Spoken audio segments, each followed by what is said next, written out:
Hey guys, it's Vince. Today in this video, I am excited to finally release the SMCU-4, and this once again is a 4-axis drive that I think many of you are going to be very interested in. I've had a lot of guys message me about expanding their system and doing it in a way that will not hinder them in terms of what they can do not only in the future, but also give them a lot less labor to once again build their 4-axis system to support their robot. Let me explain what we have here. If you haven't seen my video of the SMCU-4, you can look at the build video once again dealing with this drive in a less integrated format, in that the front of the drive used to have terminal blocks. Now they've been replaced with GX16 5-pin connectors. And you can see right here is the port cover. There's the 5-pin connector, and the beauty of this means that when you combine this drive with my pre-built 18-gauge motor cables, these are 26 feet in length, double shielded. 5th pin is allocated to the shield drain, as is the 5th pin on this drive allocated to a ground bus, and I'll show you exactly when we turn it around. You will notice this is essentially a plug-and-play 4-axis system, very similar to a Gecko G540. However, the 4 drives that make up this unit, the MST109s, these are very unique. Why I say they're very unique, you can see the dip switches on the top of the drives. These dip switches allow you to select from full step all the way up to 256 step, equivalent to 51,200 steps per revolution. So you can go all the way from full step and step up to micro stepping as high as that resolution if required. Okay, so we didn't stop there. Ground bus, fully allocated with shield drains allocated, and you can see it's right here labeled on the drive. And you'll notice how this works when the drive is mounted in the proper electrical enclosure. And again, I am having enclosures milled for this. I've had a lot of guys want that. It will mount with these holes right here going to the ground bus.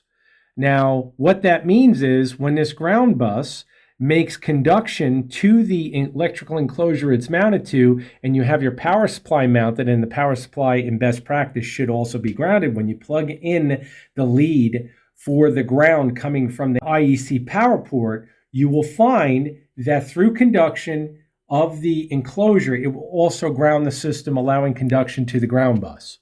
So again, very unique system. That being said, right here are all of your connections for your switches. So like a G540, you now can support 5 switches, one of which will be your e-stop. And you can see here, I don't know if she can get that on camera, but the circuit board is labeled. You've got positive voltage here, of course, your switch ground. And then for a guy using, and I get a lot of guys that want to use proximity switches, you now have the connection for the proximity switch, where once again, we are dealing with a 3-terminal switch. Very unique setup. The output here, as far as voltage for this switch, is 15 volts. It's usually like 14.9, 14.8 with my Fluke 179 True RMS multimeter. So at the top here, we also have our analog out for our spindle. So once again, very similar to a G540 in that the spindle will have PWM support, so you can manipulate spindle control. As far as the drive's hookup, because you'll notice on the front of the drive, there is no DB25 parallel port. No. So what we actually went with was an LPH26 port. And the reason I did that is because, as I've said in all of my videos, the most stable form of signal communication is going to be through Ethernet. And this system will be sold in 2 configurations. It will be sold with a UC400, where once again, the LPH cable will simply plug in, your UC400 will plug in, and you'll have an Ethernet-based control system. And it will be sold without it. Now, why would I sell it without it? Because I have certain clients that would want to plug in an LPH26 with a different breakout board. So essentially, your entire build is done, and they would use whatever logic system they would like to use. Now, that being said, coming over here, The resistors for each drive are set here, and why resistors are used are, once again, like a G540, to set the required amps of your motor. Now, this is where these MST109 drives are very, very unique. They can go up to 9 amps, which means guys that are running older systems, namely Bridgeports, full-scale mills, they can actually use these drives with their original stock motors, pending they're in good condition, and they are steppers. They are set to use these drives to power them. That is a tremendous advantage to anyone wanting to convert an older system and not worry about all of the hassles dealing with a typical retrofit. And what do those hassles entail? Well, you need couplers, you'll need potentially different standoffs to give proper spacing. Any of you machinists out there know exactly what I'm saying here is accurate. So these are the things to think about when you're able to use an integrated drive setup as such as this. Another unique feature, and you can see this right here, we've got a Meanwell integrated logic power supply. It's a step down. So once we hook up 20 to 48 volts here to power the drive itself, we also then have the integrated step down that will once again provide voltage separately for our logic. And it is filtered. You can see the filter right there. You can also see your fuses, and you have 3 of them. And again, these are all segregated based on not only the motherboard of the system, but also the drives themselves. So we have full protection there. We didn't stop there. We gave you 2 relays. Why 2 relays? Most guys want to have a board that will naturally cycle on their spindle, as well as, once again, control the PWM signal so that they can manipulate RPM of the spindle. Makes total logical sense. I wanted to go a step further because I have certain clients that need a relay to offer not just forward control of their spindle, but also reverse. And that's where these 2 relays come in. One will cycle your spindle on in a typical forward direction, whereas the second one will allow the option to the end user to cycle on their spindle in reverse. All fully integrated. If you think in terms and you understand the gravity of what you're looking at, there is nothing more simple than what you've seen just right here. Because this is an entire 4-axis individual drive system all built in a modular design. And the whole idea of that is it streamlines your entire workload. A typical 4-axis build, if you were to build an IDS system, once again, that terminology I'm talking about is individual drive system. You would have to wire each drive independently. After wiring each drive independently, which could be anywhere between 8 to 12 leads typically per drive, on top of all of the AC wiring layout, guys, you have an abundance of work. Now, I know there are end users out there who still do not understand what I'm talking about when I say an IDS system. So I want to make this explicitly clear, and I'm going to break it down for you in this video. Check it out. Okay, so I want to be very concise and give you guys a visual example of exactly how powerful the SMCU system is. What you see here is from a past client. His name was Matt. He did a fantastic job building his controller, and yes, he did build it correctly. However, this is an individual drive system featuring Gecko Raptor drives, and you can see it's a 5-axis system. And how do we know it's 5-axis? We have 1 drive, 2, 3, 4, 5. Now, the SMCU in its base format is a 4-axis system. However, if you decided you want to go up to 8-axis, all you would have to do is use an LPH26 cable and plug it into the second port on your UC400, and now you would have an 8-axis system.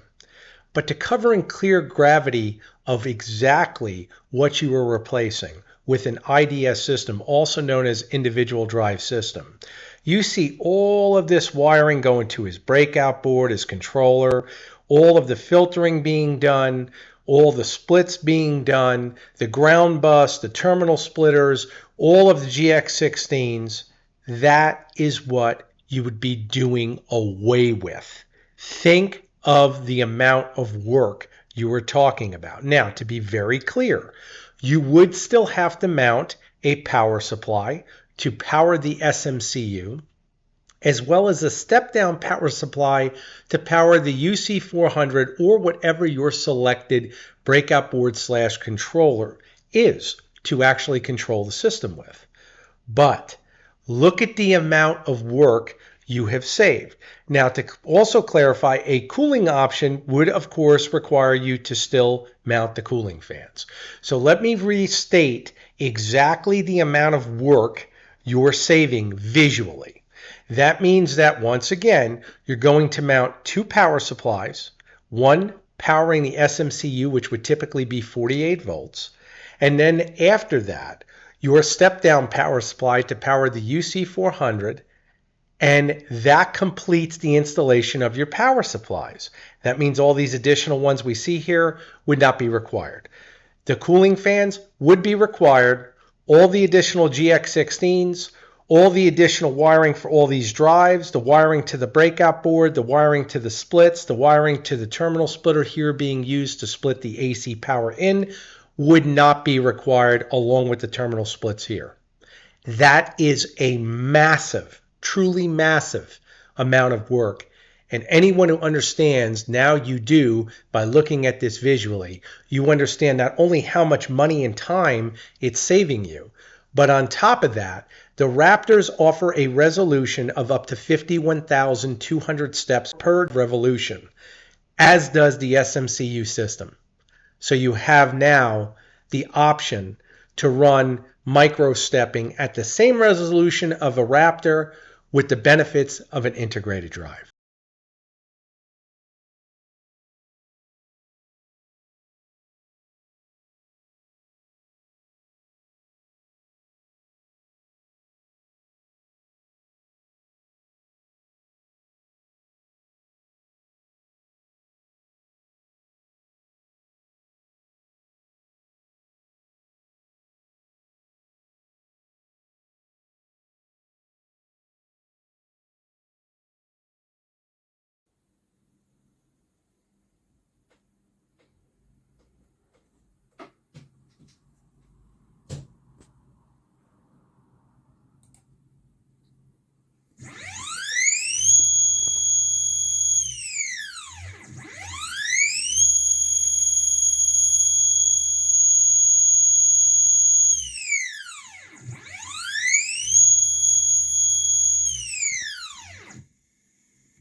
So let's see if we can go faster.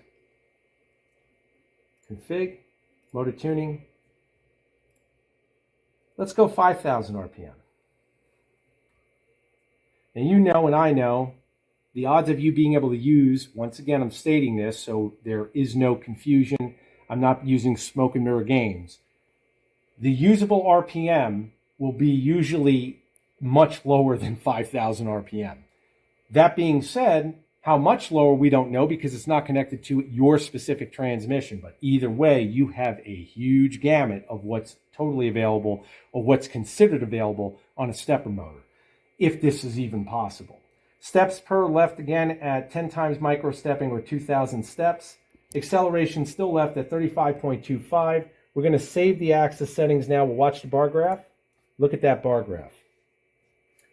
Interesting. Let's click on OK. Let's see if this will hold it.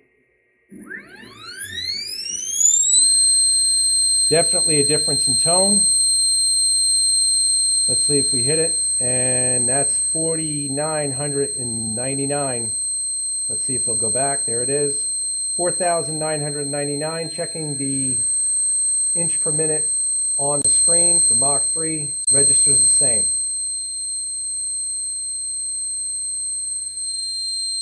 That's 5,000 inches a minute, guys. Or technically 4,999.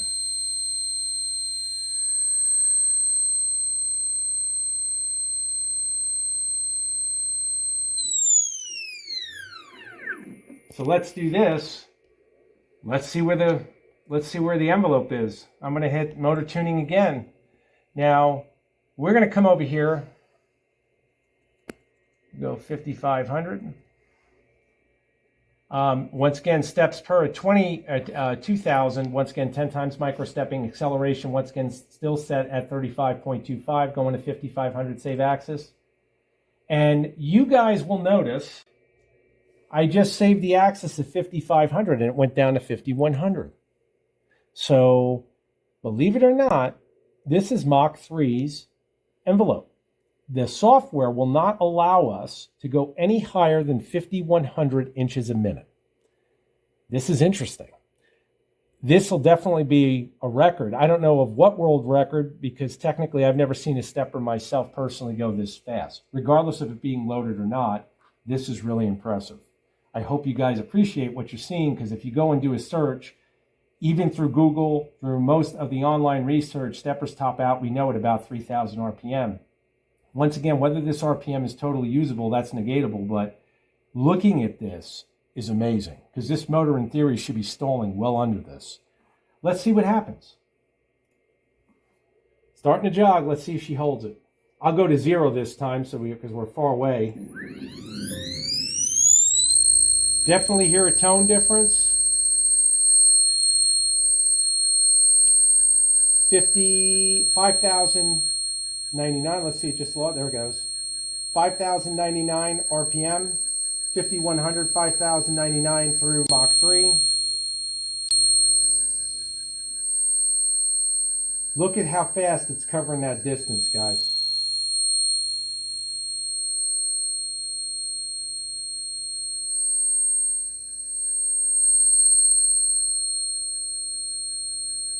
Pretty incredible.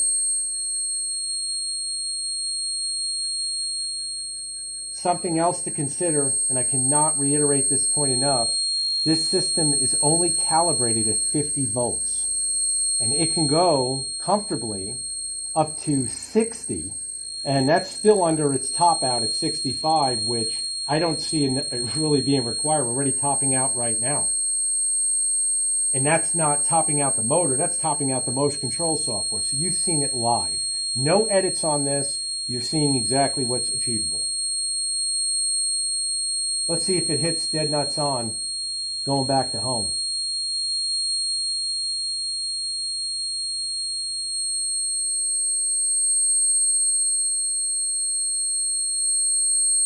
It is flying. Once again, pay close attention. Your inch per minute through Mach 3 and deviation on your tachometer. Very, very minute.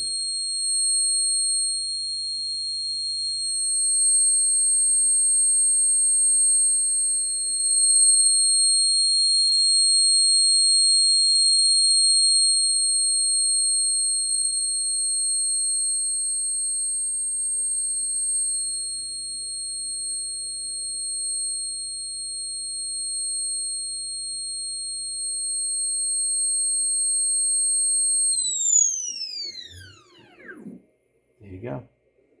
What's interesting, and I want to point this out, you notice that hit 0, which means even though this motor most definitely will not be using 5,000 RPM achievable with most transmissions, mainly due to the fact that steppers, once again, lose torque the faster they go. It's so interesting to point out and demonstrate live. Number one, we just seen RPM is definitively matched with Mach 3 motion control under inches per minute, but we also got to see the operational envelope of steppers in terms of what we've heard about how when you operate them, they miss steps. This motor did not miss a step at 5,100 inches a minute. It came right back to home. So you think about that, it's pretty incredible what we've just seen. Okay? Now, once again, once this unit is fully completed, again, I'll do a follow-up video as everything is coming to fruition. But seeing the system now and what you can expect out of a stepper-based system, and once again, guys, I'm only running 1/10 microstepping or 10-time microstepping. Okay, so we can go up to 256, and if you watch my channel at all, you realize how complex that can be. This has changed the game. This will allow system expansion once again to guys starting out. If they say, hey, you know what, I don't want to go with a G540, I'd rather stay with a system that can grow with me all the way up to a full-scale mill, you've got it. Okay, so again, designed by me and also built in Europe to make sure that our quality standard is exactly where it should be. I mean, you can see here the front of the system, and I want to clarify this. This is anodized, which means this entire enclosure here, as far as the mounting bracket for the drives themselves, this is non-conductive. But that also means that back here, we have to have our drives mounted to heat sinks as they're already integrated. Everything here is set. Now, of course, your system should, in best practice, have cooling fans. And when using a system of this caliber, you would want to have, once again, the actual push-pull configuration where a fan's bringing air in, another fan is evacuating hot air out. This setup will once again answer to most end users wanting to build their own system. Got silicone leads here, wiring each drive independently. And in the event you have to replace a drive, I want you to think of what I've explained about building an IDS system where you'd have to wire each drive in independently, can be anywhere between 8 to 12 leads per drive. So think about what you're looking at here in terms of simplicity. Once again, voltage hookup here. This is the input going into the drive as far as supplying general power to our motors and once again, general power to our drivers themselves. The drivers themselves, once again, I'm abbreviating over things very quickly, but rest assured they do have over voltage protection. The more we can keep things integrated and simple, the less hassle end users will have as far as the learning curve dealing with the build. If we can get past the build and make you just have to focus primarily on learning the software, we've streamlined a lot. Not only that, being everything is now standardized, meaning one drive will be standardized to the next, if an end user has a problem, it's much easier to identify a variable of that problem than it is a guy building an individual drive system. Think about what I just said carefully, because it's factual in the sense of just how fast this will get you off to the races. I'm already having an enclosure machined right now. I'm going through, checking everything. And once everything comes back, you'll also have the enclosure already set up, which once again streamlines this entire process because everything will be machined out. So you'll have all the ports available in a master edition format, once again, meaning all ports have been added to support this drive in that it will support all of its switches, all of the ports, once again, for the VFD, which is only one, which is required. That will give you, once again, forward and backwards control of your spindle, should you require it, as well as being able to manipulate speed all from within one drive. And while using Ethernet, which is what I prefer because, again, you'll have the most stable signal platform there is. I'll tell you what, anyone who wants to buy this direct from me, I have to pay eBay fees. That's the one hindrance of, once again, being fully transparent is I pay a lot of fees. If you guys want to buy direct through YouTube, and many of you know I'm not going anywhere, been around quite some time, let me know. I'll give you guys a discount of those fees. And in this way, everything will be set. But rest assured, when you go to add up how much labor is saved by just buying this module, it will transpire into a great, great savings. Not just in, once again, that labor, but also the individual components required, the wiring, the soldering, all of that work that's done through a motherboard has been eliminated once again, and not led up to the end user to have to, once again, go through with their own system. Especially to my novice guys. If you're looking to get in quick, this is the fastest way to get in and you will have much less problems, trust me. So again, if you guys have any questions, let me know. I'll do my best to get back to you as fast as possible. I've had a lot of questions about this. I don't take it lightly. It's the only drive I've ever put my logo on. And we've worked hard on this. This is something I've waited a lot of years to produce, and there's a reason behind it, because I wanted to make sure that not only your money is safe with the investment you make in the drive, but also to make things as simple and as cohesive as possible to what you guys have all requested. Thank you all for support. Take care.